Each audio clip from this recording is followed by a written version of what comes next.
All right, we have the overtime rules being explained. Our judges just going through all the procedures. Yo, we got title sponsor East. Is that what reminded you we needed to take a picture? No, I'd seen him a little bit. Big ups, East. Appreciate you. Yeah, thanks so much, man. Making this happen.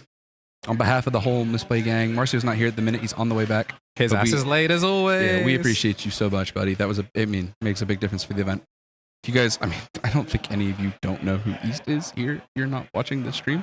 But check the guy out. He's kind of an archival instrumental force in the Digimon card game. We would have a much, much, much worse understanding of historic results without the guy, and he does so much for the scene, including today, helping us put this on. So, just gonna keep you guys here while our judges go through. Apologize if you hear the background noise. Top cut taking place here will be single elimination top cut, top 8. These players we're going to be playing, they'll basically be, in terms of what you need to understand from that, there will be 3 rounds. And from those 3 rounds, we'll basically determine who makes the 5th through 8th bubble to acquire Conquest Collectibles sponsors. Conquest down there, or down here, all the way on the side. Conquest Collectibles, a high quality range of like tokens and markers and stuff to confirm all of the like various DP buffs, turn orders, sequences, keywords. They've got the lot. So if you're interested, check out Conquest Collectibles on Etsy. It's just the word Conquest Collectibles, the 2 words stuck together with no spacebar. Secondly, we'd like to thank once again, speaking of East being here, we'd like to thank our additional sponsors, DigimonTCG. The thing back up to the camera so you guys can see. DigimonTCG, the UK-based cloth playmat creators. That is the worst folks ever. I apologize. I'll just read them to you because I can't clutch that like that.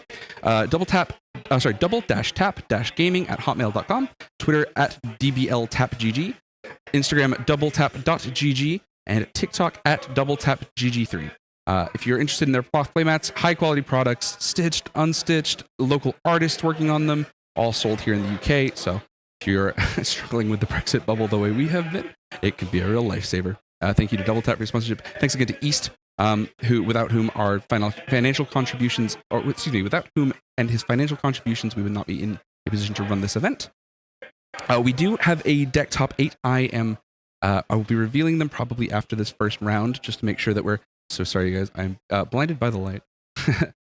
Yeah, we will go through the top 8, cover everything for you guys. I just want to make sure that the rounds are underway. So don't know everything about everybody they're playing against. Pretty good variety here today, though. I'm not going to lie. It's been pretty exciting. I think, obviously, we've now had Shinicarry really hugging this table 1 spot. So Imperial making a good representation, but we got Imperial, Yellow Vaccine, Ragna, I think it's a Nume, Demon Lords, and I can't tell what the 5th one is over there, and then one more set of matches playing. I think it's a Jesmon. So lots of exciting stuff, great variety. I was laughing before. I think we're close to decks with Digimon of every color in the format, which is cool. So yeah, thank you all very much for being here. Welcome back to our top 8. Again, Shinicarry versus Billy Waters here. Once we get the name updated. If you are unfamiliar with the end of time procedures for top cuts, these players are basically playing a single elimination to determine their tiebreakers. So it'll be factors like, decks left in, or cards left in deck, security, and stuff like that in the event of draws. Yeah. Currently is EX6 right now. There's a chance, to answer your question, East, that it might actually be prolonged a tiny bit further because there's rumored delays via the UK import of BT17. It might be delayed from pre-release weekend being the 2nd of August, probably another week to the pre-release being the 9th. So we'll see how that goes. Never say never. As a gaogamon guy, I am absolutely devastated to see my 3rd of my last 4 sets with gaogamon cards in them all being delayed. But hey, that's how it goes. Sometimes a global distribution system for card games is a tricky thing to run. Yeah, let's keep it on moving. So as you can see here, I want to make sure we draw enough attention to our top cut here. Shinicarry, we know we've seen from his list here, playing a much more like resource garnering efficient list. There's a lot of like memory gain. The Wormmon is much more like sought after in terms of his combos. He's rebuilding a lot of pieces. Some people, eagle-eyed among us, noticing the starter deck Imperialdramon to just continuously print. Good tag in, Andrew. I appreciate you. Yeah, so we're looking at a lot more of like a memory efficient line being played out here. But sometimes when you go toe to toe with the king of memory efficiency, Yellow Vaccine spits out TKs in response. That'll be ST17. ST17 Rapidmon, the SR from the Terriermon starter deck, placed into the bottom of the security via the effect TKBT14. Very good, very strong. And Liam really heading off to the races here. A Davis early like Digimon in the UK is delayed more frequently than not. It must be the majority outcome. Yeah, there's some inherent, I would say, geopolitical hiccups that come with some of the situation here, but it is what it is. I will say, in terms of like a scrappy young scene where we really just care about getting our events up there and making sure people know what's going down, we really do try and show up for it. So we're grateful for all of y'all here. I mean, we've had people in Australia, we've got people here in America, we've got people hitting up east, obviously, from the absolutely banging Tokyo larger metropolitan area scene. So lots of really great scenes, lots of great areas for this the gang. So we're glad to bring attention to UK Digimon because you guys don't know, it goes crazy. There's an old adage here that the UK loves blue and yellow. Yeah, it isn't. We didn't think that we'd end up with a blue and yellow first round of Top Cut, but that's how it goes. It is decked, but I have to support the Irish gamers. Absolutely, rep your scene. Nothing better than it. We love to see it. I mean, we said earlier, but not here in Top Cut in case people are going to start tuning in now. Really grateful for the Irish folks who have come across. You guys can get a ferry or a plane or anything like that. What was to stop people driving up or getting a train? So grateful for you guys making the trip out here. If you see this later in the VOD, we appreciate you very much. And very clean and smooth openers from these two players. I mean, you're coming in. This is the 5th game they've played of the day. We had to chop some of the events off short because of just some scheduling issues. Very unfortunate.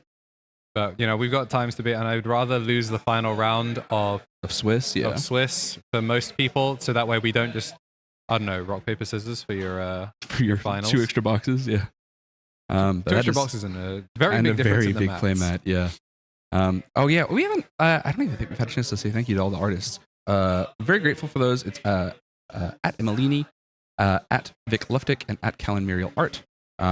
All of those you'll be able to find in descriptions. No Good way. Lord, Heaven's Judgment out of security. The second Heaven's Judgment. I mean, that's 2 down in the space of 1 turn, but a Pillowmon gone, and it was on the second check, right? So as far as value goes, it's not the Imperial worst makes its line. One thing you might notice here is Shinicarry opting for something of an unconventional lineup for his Imperialdramons in this archetype. A lot of the auxiliary 5s that this deck kind of employed, especially in some of the Eastern format, was the BT12 source stripping one. Obviously, it has really powerful implications when you can do it while making an invincible Digimon via the effective Invincible Beast Dragon fusion. But Liam opting more for a really aggressive build to answer small Digimon. Excuse me. So keen to see that adaptation has worked here, solving Pillowmons, Kudomons, and potentially Patamons alike. Exciting go here. This is, I would say, we've had, like I mentioned earlier, Shinicarry kind of been stuck to the top table here today. Yeah, good place to be. I mean, he's usually stuck to top tables at locals. He usually does a good job until the final round, but we are not in the final round. Yeah, Billy, all the chance in the world to make this run back here, and a very, very commanding board state to take a hold here. If this Patamon, if Liam cannot remove 2 level 4s from this security, one of those being, of course, the Rapidmon we understand to be there. This is a really important thing. If they're just revealing it. If he should still suspend the TKs, even though he's not going to keep turn, he should still suspend them, because if he doesn't, then those leave targets for Dragon Mode. Yep, that's a tough break. It's one of those, there's no point, they're still going to go to 3, but it's actually a resource denial by doing it, and that is something, I mean, it's a matchup thing, not everyone is ready. We're going to Daiken to free play the Wormmon, which is a fantastic rebuilding tool. Again, some adaptations Liam has built for this list seems to be much more about the memory extension. And he draws the XP. Some people really want to do it like that, Andrew. Do you ever? I've seen this on occasion. Where sometimes I wonder if wait, why did he spend 2? I'm not sure. He was on 3, right? That judges supervising the situation right now, making sure that everything's all square. I must have just missed something, because it was 3. He spent 2. Yeah, he should be on 1. Yeah, but I mean, it's now progressed too far, and also excellent value getting rid of a lot of the sources. The thing I'm worried about here is obviously he doesn't have jamming, he doesn't have the partition, but we do got. Are we gonna mask change? I think we might. I'll henshin out to somebody who was just busy doing some cosplay con, and I'll catch you guys in a second, because the third dark horse of the Misplay for Game event is here.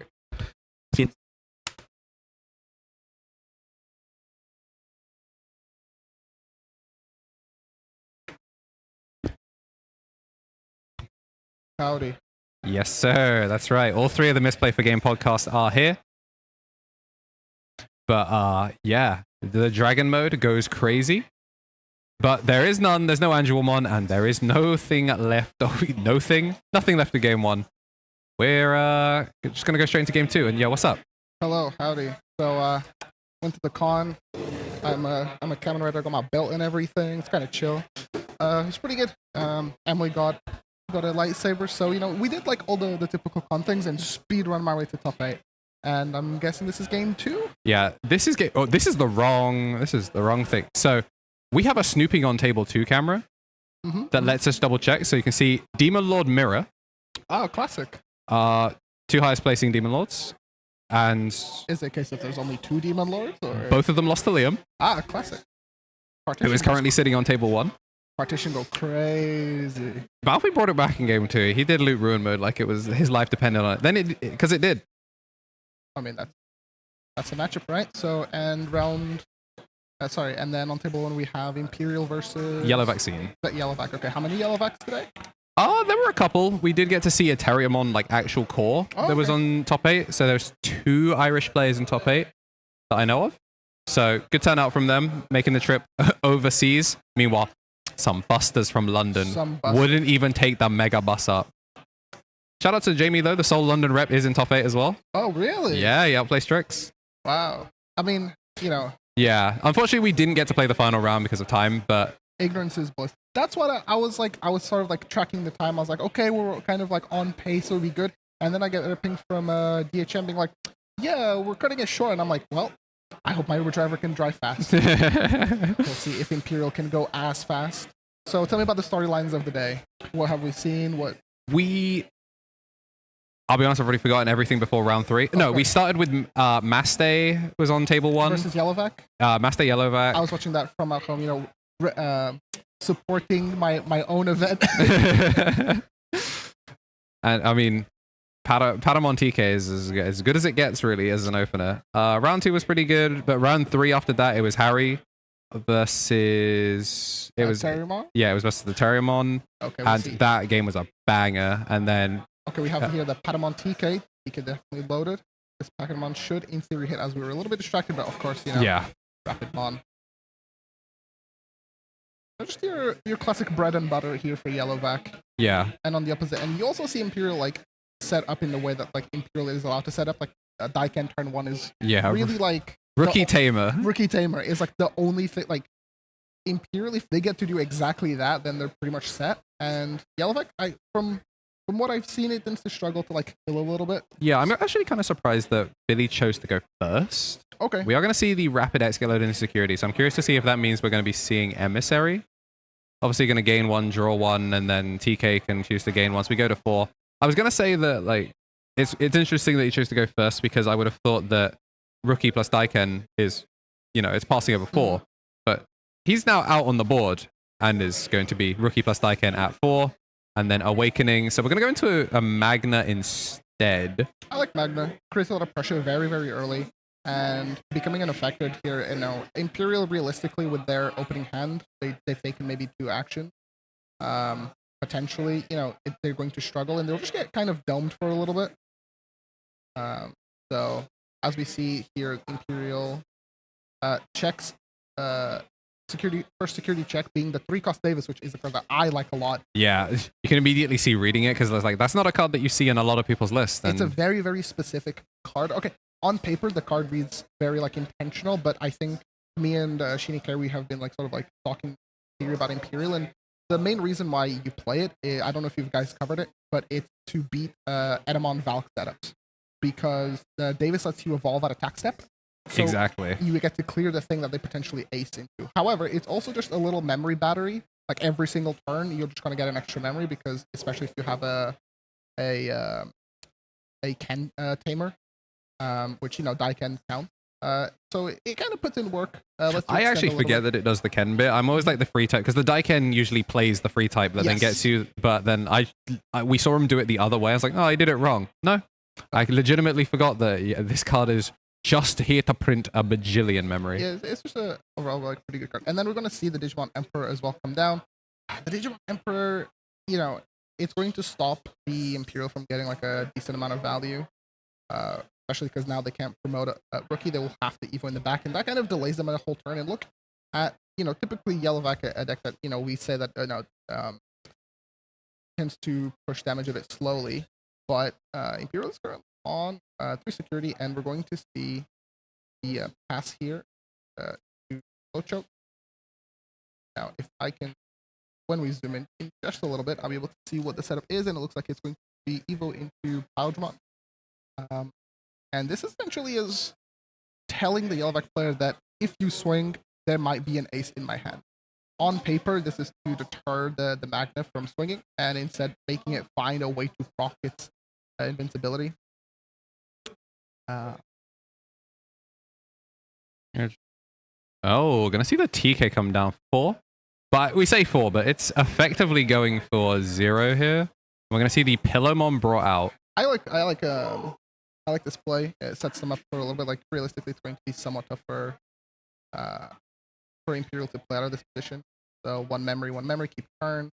And, getting something like a Pillowmon is like really, really good because it's a great turn ender, just to stop things like the Daiken. Yeah, I do wonder if we're going to see the Pillowmon evolved in the back for next turn, or whether they're going to try and drop it, because there's no partition on this stack anyway, so I feel like you don't need to spend the money on the pillow. So we see here that the Magna chose to, the Imperial did not have the ace, because, obviously it was protected, and there wasn't really much of a point to ace, I don't think. And like that, the pillow comes through.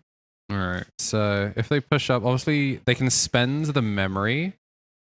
Having the Daiken means they can still make a Imperialdramon from this position. And so like what? Get taxed for 2, gain some of the memory back. Oh shoot, no, he's on Digimon Emperor. Yeah, nice. You're right. No, he actually and also can't. The pillow stops the Daiken. Yeah, that's what I was like. I was thinking, if there's no Emperor, they can make Imperialdramon from this situation. But obviously that's not the case when you Slam Veemon, find Veemon. At least it gets to your own rookies, but not taking that HP there. That could have been the difference maker. That could be. Yeah, we've seen him drop it at a moment's notice. It's crazy how strong that card can be. In a deck that already can like print memory, just not having to spend the memory and then printing feels insane. Yeah, it's rough. But I see here now, Imperial looks like it's a little bit on the back foot. This is not a position that they want to be in. Potentially, Yellowback could be threatening lethal from next turn, assuming that there's no 20 cards in security, and they have like a ton of memory to work with. Effectively, they have, if I'm reading the board state correctly, 5 memory, which is a lot of memory here for Yellowback. And considering that Magna gets to swing twice, Pillowmon can go for games. So at this point, the only thing that they have to somewhat beat is the Imperial Ace. There's a few ways to do it. They could also just deny them from further playing the game. Something like a Ruin mode could really set Imperial back. Yeah, for sure.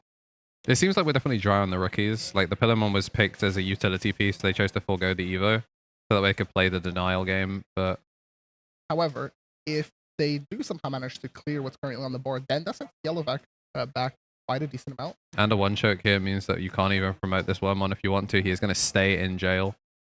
It looks like we might be missing some rookies. Or either that, or he's developing the Davises to mitigate the fact that he wants to push out at level 3. Now, reasons for that could be something like a Starter Deck Magna X. Starter Deck Magna, the black one that bounces the Pillowmon, something like that. Oh yeah. Some of the memory here, just to trigger the Magna. And also, yeah, giving the protection, but also giving a rookie, so now they can start playing that off turn. Because they did slow down a lot of their tempo here in game 2. Mm-hmm. And we are in tiebreaker realm, so... It's also the fact that, like, by choosing to play a little bit slower, he doesn't go for lethal here, and instead he's opting to play more reserve, which I think is, like, okay, However, if you're down a game, this could have potentially been lethal. However, this way, he doesn't play into, the fighter mode 8. Yeah, I mean, at least Shinicarry is up a game here in this kind of like tough situation. But the 4th TK has hit the board. DeathX is free now, right? Should be, yeah. Is that a card that Shinicarry is currently playing? I have not actually looked fully at the list, but I would be shocked. Because as much as like he has done like memory print control stuff, I think this is like aggro. So here, this is really tough because we still cannot promote that rookie. if we do promote the rookie, the start of main phase triggers will get bypassed. So he essentially has to play this way. So if he swings the Veemon, he's in a bit of a pickle because that would trigger the Magnamon as currently a blocker. The Imperialdramon was made without being DNA'd, so this is like classic Imperial of just like I bomboed game 1 and game 2. I'm struggling. Yeah, and the thing is, he's not even necessarily been super low for parts. It's just like Billy's playing the memory game very, very well. And unless Davis pops out of security as like the last check, then, and even if he does, unless you're using Invincible Insect Fusion to like make a undeletable blocker, there's not a whole lot that you can do here. 3 for the Warmon. Gets to evolve into something from trash. This card's amazing. Yeah, he's rebuilt many times here, so we're going to gain the 1. Yeah. Surprises a lot of people. Surprises a lot of people. You do not have to evolve on the Wormon, and then here the Daiken will be able to keep turn.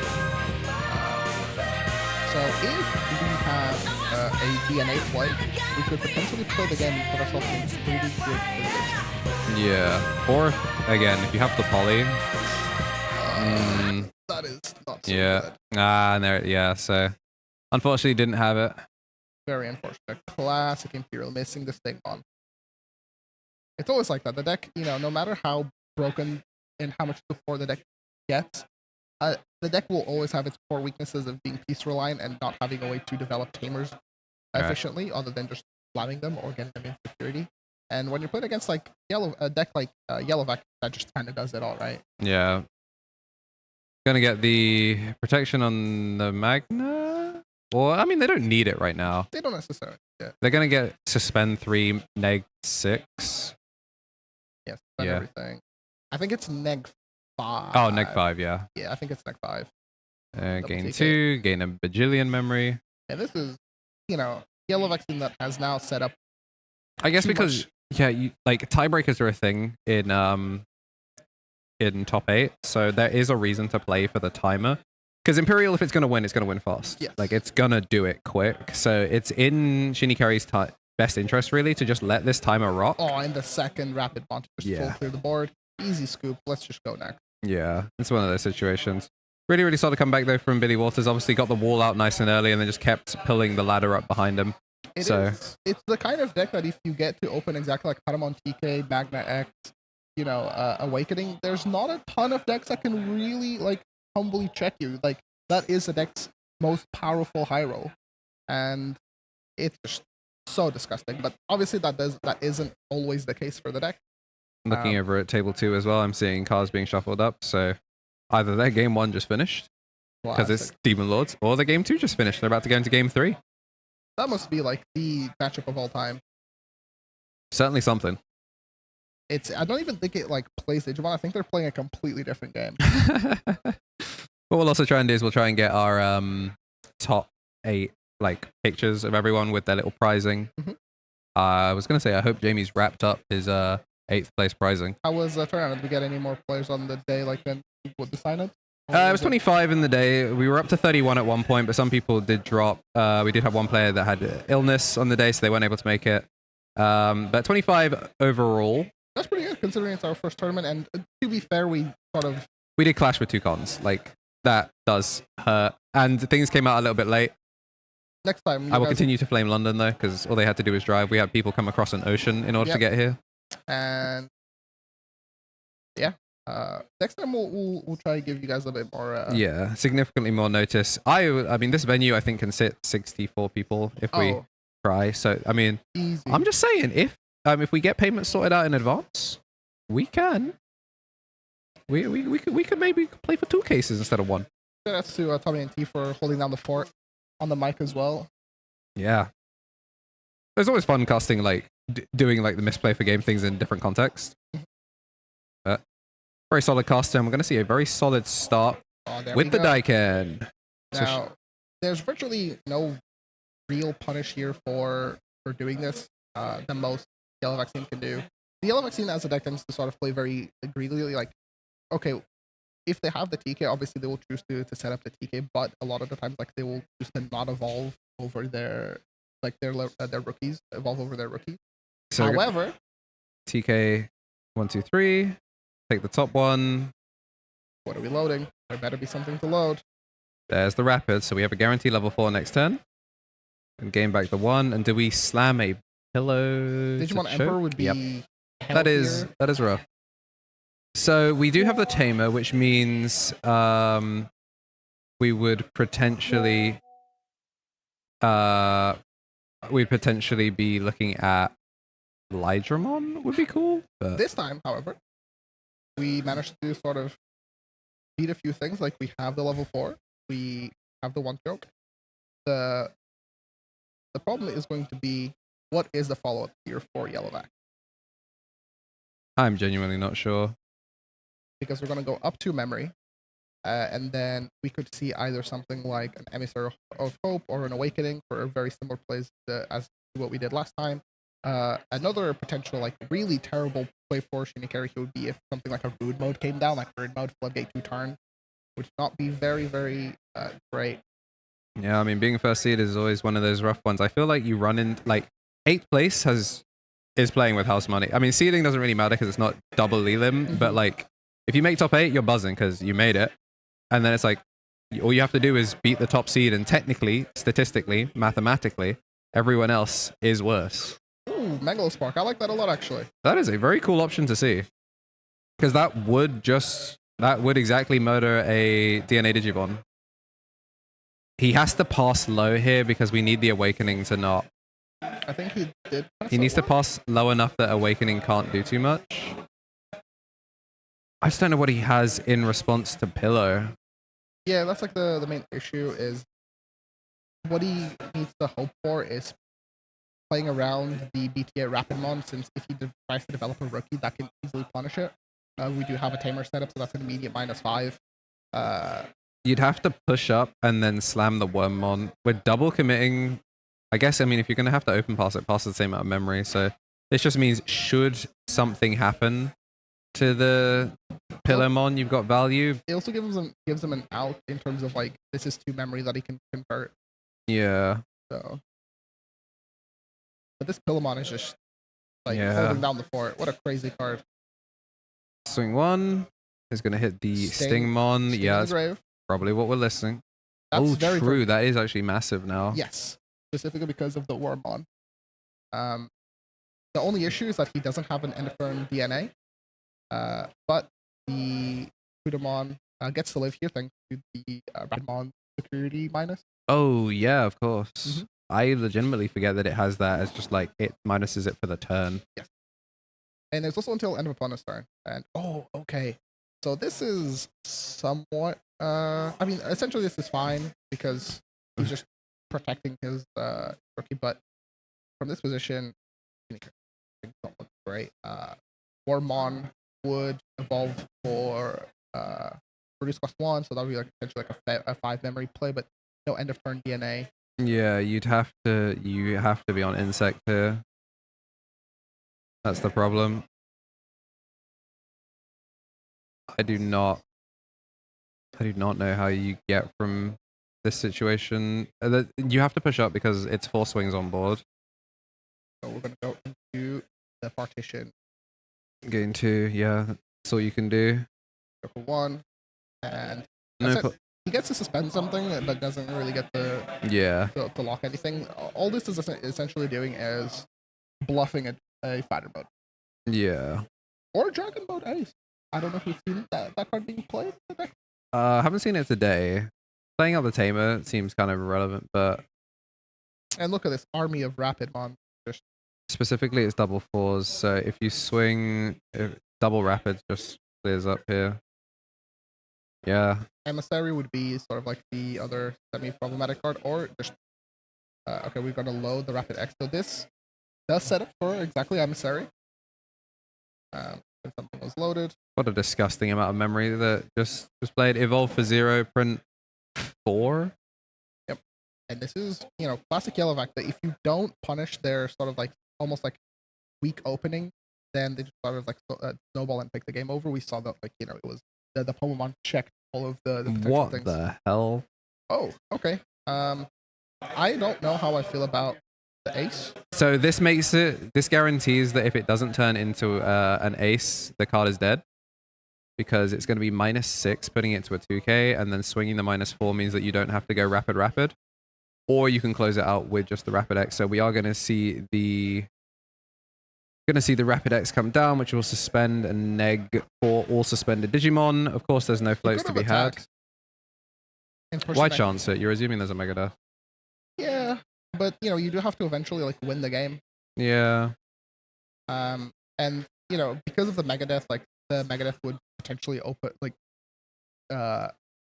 Billy here gave himself sort of like a weak point with the ace. If there was something like a Megadeth, you know, we could have seen his turn being potentially taken away from him, but he's still in a very dominant position. Yeah. There's no low pass here, so you either have to evolve in the back and be on a non-partition stack, or you slam a Veemon to see if you can find some sort of line.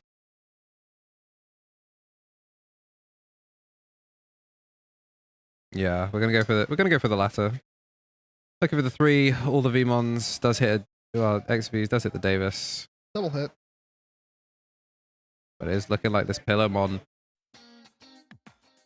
You know, Floodgate against like combo decks, it's pretty good. Who would have guessed? Yeah. When all of your power budget is resolving a combo, but you don't have ways to clear early bodies, sometimes you just get cooked. Yeah, we have to see the Magna. We have seen Magna today, so it has to be first check Magna really out of security. However, here the Veemon gets immediately died, even if there was a Magna out there. Yeah, that's true. Not ideal. There comes the Veemon, the Pillarmon, and then GG's. So it's going to be Billy Walters moving on. The Pillarmon kind of cooks it. It was a really low roll hand, but first in Swiss. Imperial, yeah. And first to exit. Still a little bit of feedback on Marcio's mic. Interesting. Ah. You can tuck it in slightly further. You know what? Let me drop your gain down because you're louder than Tom.